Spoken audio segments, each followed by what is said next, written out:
Welcome to the HCI family of podcasts. We're your source for personal, professional, and organizational growth and development.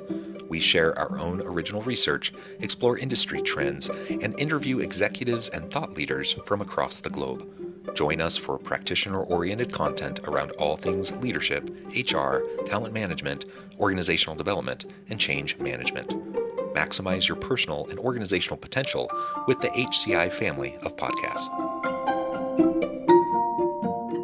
Robert Dilenschneider, welcome back to the podcast. John, it's just great to be with you, and thank you so much. You look very much at home in Salt Lake City. Oh, thank you. It's a real pleasure to have you with me again. You're joining us from Connecticut. I'm south of Salt Lake City. And today we're going to be talking about your forthcoming book, Character, Life Lessons in Courage, Integrity, and Leadership. And as we were talking in the pre-interview, there has never been a time more when we've needed character more than now. I mean, maybe that's an overstatement. There probably has been times before where we've needed character more, but we certainly need it now. We're perhaps at a crossroads, I would say, and it's just a vital time. Certainly, we need it in society generally. We need it in our communities. We need it in our organizations. We live in a VUCA world, and things are changing around us constantly, and we just need leaders who have character, people who have the courage to speak up, people who have the integrity to live their values and to do what's right. And we need leaders who can do the hard things and lead their teams, their communities in a way that we can all be proud of. And that's hard. It's not always easy, especially if you have to buck the status quo and the systems that are causing harm to people around us. So this is what we'll be discussing today. As we get started, I wanted to share Robert's bio with everybody. Robert L. Dilenschneider is founder of the Dilenschneider Group, headquartered in New York and Chicago. The firm provides strategic advice and counsel to Fortune 500 companies and leading families and individuals around the world, with experience in fields ranging from mergers and acquisitions and crisis communications to marketing, government affairs, and international media. I could say a whole lot more about your background. You've done so many great, amazing things over your career. I'm going to pause there. Anything you would like to highlight by way of your background or personal context before we dive on in to talk about your book? John, I think the only thing I'd like to highlight is that more than any time in my experience, and that's more than 40 years in this business, has the focus of character been more important. We have started at the very top. The campaign that was won by Donald Trump, he's now won it. We have Donald Trump in office doing things that people like and people don't like. And some of those things will require real character. Transmitting 2 million people from Gaza, for example, to some other part of the world, and the other parts of the world being unwilling to take these 2 million people is going to require a lot of character. Doing some of the things he's doing with eliminating parts of the federal government, the educational establishment, it's going to take a lot of character to deal with that. But that really devolves down to a very personal level. At the basic parts of business and society, there's every opportunity today to do something wrong and to get away with it. And that's not good. And we can't rely totally on the police and on other organizations to stop this. We have to really ask ourselves if we should be doing these things, and we shouldn't be. So I just think the whole idea of character, leadership, integrity, courage, pretty important today. Yeah, I completely agree. And you're right. You brought up, a political commentary there for a moment. And while this isn't a political podcast, certainly, it's relevant and certainly, political leadership is a big part of everyone's lives, certainly here in the United States and other places around the world. Whether we're talking about politics, though, or we're talking about internal leadership within an organization, or we're talking about, community leadership within the home, regardless, character matters. You also highlight, that people have different views. People have different values. People have different worldviews, different frameworks of understanding what's happening. So for example, with Donald Trump, people have completely different views on his leadership and these questions of courage, integrity, et cetera. We're not going to parse that out today, but what I do want to highlight, and what we're going to discuss, hopefully in a helpful way today, is really just how important it is to live our values, how important it is to live with courage, to be willing to stand up, to be willing to speak out, to be willing to challenge the status quo. That takes courage. I feel like we live in a world where most people, they want to put their heads down, they want to get by.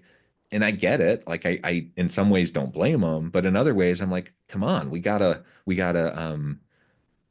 do what's right for those around us. And especially when harm is happening. If harm is happening to our family, we're going to speak up, right?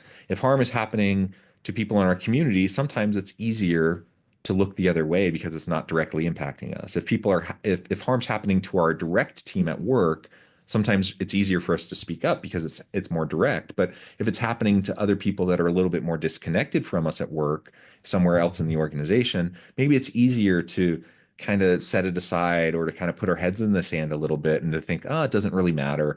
I'm not going to pay attention to that. The reality is, though, it does matter. What happens to one happens to all of us, and courage is important. And integrity is important. We need to live our values and we need to stay consistent with those values. And we're going to have honest, well-meaning, well-intentioned individuals are going to have differences of opinion around different policy issues, around different, policies, practices, and procedures within organizations. That's one of the wonderful things about, having freedom of speech, having freedom of, having democracy, the opportunity for people to come together, to share ideas, to kind of hash those things out, because then you have, hopefully the best ideas float to the top, right? But you have to do it from a place of genuine good faith and a place of where people can truly stand up for what they believe, and not just kind of cave to the systems and the powers that be, because we feel threatened or whatever the case may be. And again, I get it. I get why people, are inclined to cave or they're inclined to not speak up. But now, perhaps more than ever, or more than ever in recent years or decades, it's really, really important. It is really important. And one of the things that people do, and you mentioned it earlier, is when moments come up that are controversial or moments come up where a decision has to be made and might be unpopular, they don't do it. And that's a problem. There's are many ways to speak out, reflect your point of view, say that this counts or this doesn't count, without jeopardizing your job or your well-being. And I think it's important for people to think that through. But virtually every day, everybody in this country, and I'll come back to that in a second, has a moment to really reflect character, or a moment to reflect their integrity, a moment to reflect their leadership, a moment to reflect their basic feeling about things. One of the great things about the United States that's different from the rest of the world, really, is you can do that. And you can do that without fear of reprisal. If you try to do that in the Soviet Union, well, there is no more Soviet Union. If you try to do that in Russia, there could be reprisal. If you try to do it in North Korea, there would be reprisal. If you try to do it in the Middle East, the rulers who drive the Middle East, they're going to take action if they don't agree with what you're saying. Even in the most sophisticated governments of Western Europe, this happens. So one of the things we've got here, and we're lucky, is we've got a position that almost nobody else in the world enjoys. We can say what we want. We can say it as long and as hard as we want. And hopefully we will not be in any way compromised by doing that. But it's important to do that. And the most important thing is we continue to do it. The minute we stop doing it, we'll have a situation like is found in some of the other countries I've just mentioned. So it's really important to do that, in my view. Yeah. And you've lived a long life, you've had a long career, you've worked with a variety of leaders across industries and a lot of different types of leadership roles. What would you say are some of the reasons why people don't have that courage or that integrity? Because, there are genuinely, shall I say, weak people who don't have those things, but most people are good, honest, people who wake up in the morning wanting to do the best they can, right? And most people aren't nefarious. Most people don't wake up in the morning thinking about how they're going to hurt those around them. Like most people wake up in the morning wanting to go put their best foot forward, do the best they can, help those around them, right? Yet when things get rough and tough and when you find yourself in ethical dilemmas or you find yourself in a hard situation, it becomes a rarity when people have that leadership courage. Why do you think that is? I think at the end of the day, and again, this is really for the United States, somebody looks within themselves and I say, am I willing to create even the slightest risk of sacrifice when I need it? I need it for my family. I need it for my job. I need it for those around me. Am I willing to take a risk and speak out or do something that reflects a level of something I don't necessarily agree with? Why does that happen? It happens because people want to, frankly, protect themselves. I'm not saying everybody on your podcast should go out and complain or do the right thing or try to do the right thing. I'm saying character is probably pretty obvious to people that are listening to the podcast. They know what to do. You and I know what to do. The challenge is doing it, and that's not easy challenge to deal with. Yeah, yeah. Whether, it's yeah, the integrity piece, being honest and true to ourselves. Sometimes there's some self-awareness issues, sometimes we lack self-awareness. But again, I'm going to start with the premise that most people know what's right. Like most people know what the right thing to do is. I think that's Um, true. and so if we start with that premise, and then, most people have the desire to do the right thing. And I believe that's true. So if we start, with those two components, then it really comes to, okay, what will it take? And you already identified, that we live in a society where we have more safety and protections than many other societies in other parts of the world. So it takes less courage for us to speak up and to speak out than it would in many other societies around the world, right? And yet, we still don't. And yet, we still in our organizations, we may not stand up for that colleague or whatever. And because yes, there might even though the risk might be small, it might be minuscule, we still aren't quite willing because maybe it'll have a small impact on our career, or maybe that next time that promotion comes around, we're afraid that maybe we'll put a bad taste in the mouth of the person making the decision, or what, name the thing, right? It could be anything. Um, and I get it. These are all realities that we have to face, and we have to think about our families, and we have to, do that calculus and balance those decisions. I'm not here to judge anyone in their particular decision making, but when it comes down to it, are we willing to stand up for those who don't have power, who don't have privilege, who are the disenfranchised, who are underserved, or who might be targeted in some way, who might have injustices served upon them, and if not us, then who? And that becomes the question. And I'm not delusional enough to think that I single-handedly am going to go about changing the world. I don't have that power. I can't make the difference for everybody, right? But I can make at least a small difference within my sphere of influence. I can make this at least a small difference for the people around me. And collectively, together, if we all raise our voice, we can all make a big collective difference, right? But it only works if we're all, having that courage. And yeah, that just often is lacking. And so, my hope is that in this moment of time, whether we're talking about volatility in the workplace, in the labor market, and in our businesses, or if we're talking about social issues, geopolitical stuff, whatever, that people will, take another look at themselves and see, like, what can you do? What are you comfortable doing? And then maybe nudge yourself to go a little bit out of your zone of comfort, a little bit into that area of discomfort. And I think you'll find that you can go into that area of discomfort a little bit more. Like, it's not as dangerous as maybe you might think it is. Like it's not as hard to have courage as perhaps maybe you thought it was. And you can help and support and stand up for people around you. And with, you don't have to be like some amazing hero. You don't have to be like a Martin Luther King. You don't have to like, you can do the simple little things each and every day and make a big difference and be someone who's known, has a reputation for integrity and courage, and who's going to do the right thing. And that matters. That really does matter. Who would deny having that kind of reputation? Very few people.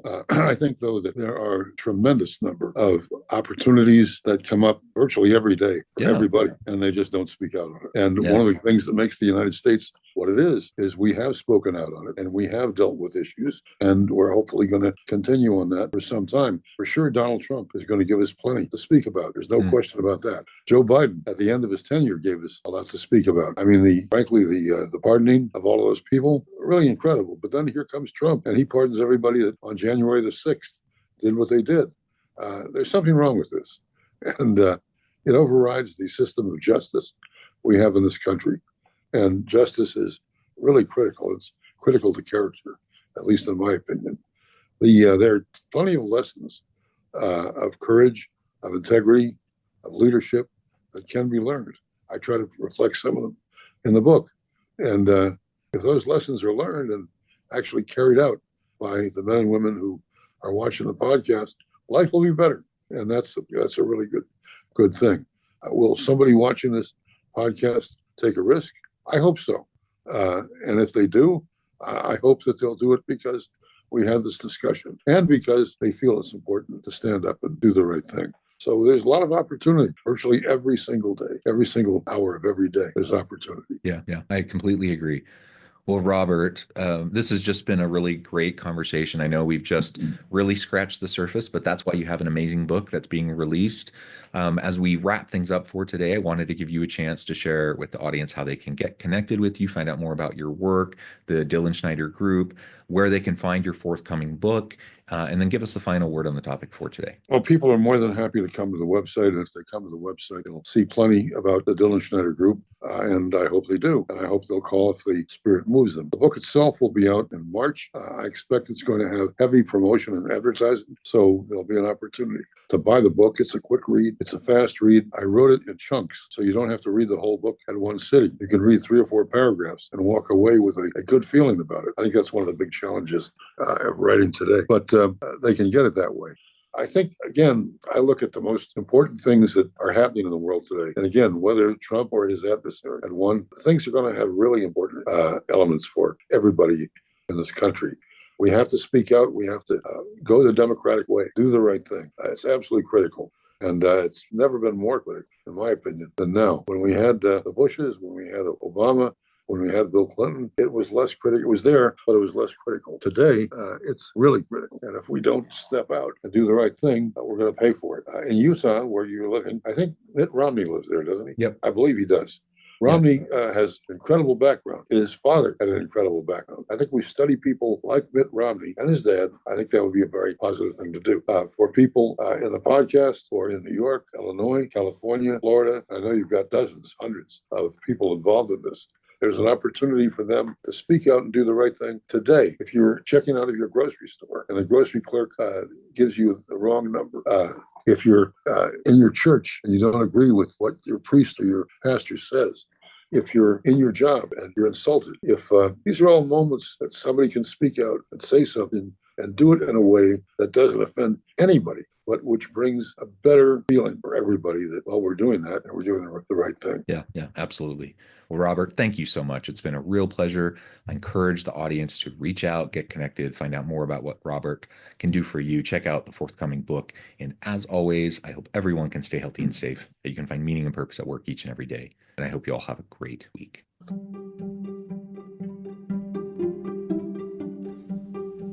Thanks for joining us for this episode of the podcast. We hope you stay healthy and safe, and please join us again soon.